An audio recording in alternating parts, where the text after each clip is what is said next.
So here's how to fix Warzone 3 GPU driver version error, which says your GPU driver version does not meet the recommended version for running Call of Duty. Now, if you ignore this, it should cause crashes along the way when you're playing. So first we will need to open the task manager, and then in here we want to search for Call of Duty, and then terminate any process related to Call of Duty. If you find it running here, right click on it and then click End Task.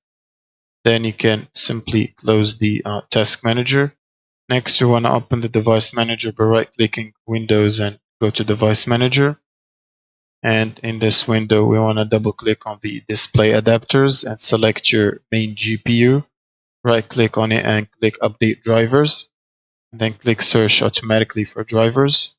Now it should start downloading drivers if there is any new versions available.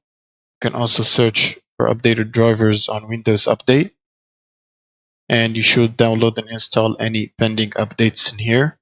You can also go to Advanced Options, Optional Updates, and select and install any updates related to your GPU in here by checking this or checking the update you want, and then click on Download and Install. Now you can close this. Now if you're using an NVIDIA GPU, what you can do is install NVIDIA app.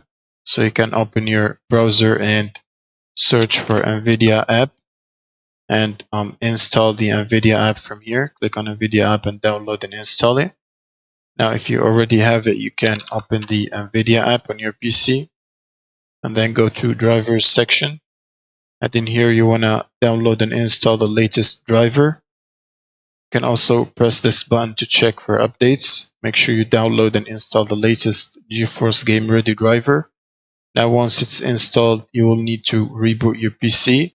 Now once you reboot your PC, you will need to run the game as administrator or the platform hosting the game as admin, such as Steam. And now you can launch the game, and that should fix the problem. Thank you guys for watching, and subscribe.